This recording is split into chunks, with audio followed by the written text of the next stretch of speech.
Sergeant Eric Brunner, B-R-U-N-N-E-R, the Public Information Officer for the Kent County Sheriff's Office. And kind of tell us a little bit what's happening right now here at Byron Center. Yeah, today at about 11:05, we got a call of a missing 1-year-old. So little Noah, he's almost 2 years old. He resides in Cutler Estates behind us here off of Fork Avenue. So our deputies responded and obviously could not locate him in or near the home. So our concern right now is due to the time that's gone by and no one has seen him. Our concern, so we've brought in many resources to help locate Noah, and we're just asking for the public's help. We pushed his picture out there, blonde-haired, blue-eyed. An update, he was last seen wearing a onesie that was kind of blue, gray, and black camo in color, and then maybe a blue sweater over top of that with a picture of a bear on it. So we're just asking the public, if you do see that little blonde-haired Noah wandering around, please give 911 a call right away so that we can help locate him. Some of the resources that Kent County has activated right now, our technical services team, they're going to have our drones up in the air from multiple angles helping to look. We also have our dive team here, Grand Rapids, Wyoming Fire, Cutlerville Fire, are on scene assisting.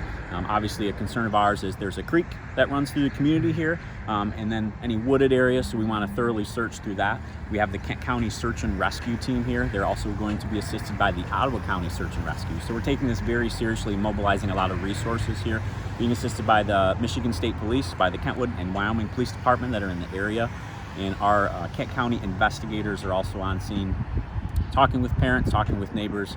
If there's anyone that has a doorbell camera like that, if we could just help put a time of maybe where Noah was in the community, please contact dispatch and let us know so we can pass that along to our command post. So we expect to be here and continue to search, and we just ask for any public help if you do see him or have any information on his whereabouts. Has an Amber Alert been issued, and if not, do you know what would it take for an Amber Alert to be issued in a situation like this? Yeah, usually the Amber Alerts have to do with abductions. So if there's information that we believe someone was abducted in a car, etc. However, at this time, we don't believe that to be the case. They are currently working with community management. If there's any cameras in the community, if we could, if we have any updated pictures, we could get to you guys as far as the picture of him today and the clothing that he's wearing. For his parents' home, do we know that at all? Yeah, at this point in time, those initial details as far as what led up to the event, I don't have currently. Our investigators are working with family to figure that all out, and obviously it's a very traumatic thing when you lose a child and you lose track of where they are. I've seen reports of the child possibly being autistic.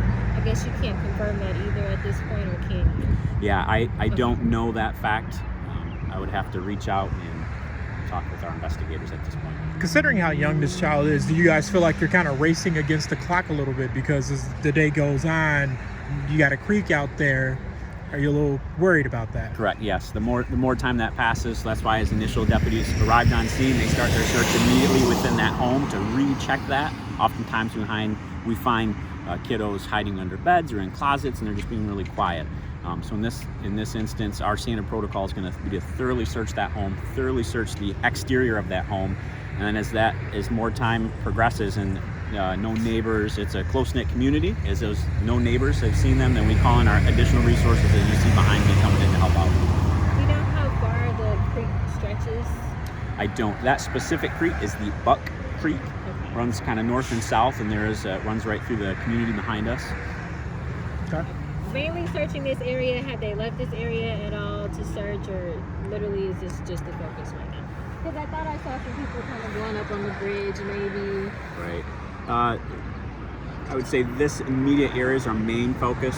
Just we feel like that almost 2-year-old isn't going to be able to travel extremely far. Yeah. So we're going to obviously search an entire perimeter through, and that's why having our experts here from our Kent County Search and Rescue, this is what they do. They set up their grid searches and coordinate that effort, because there's a lot of people here searching. We want to have the best coordinated effort we can. All right. Any more questions? Okay. Thank you. We appreciate it. Yep.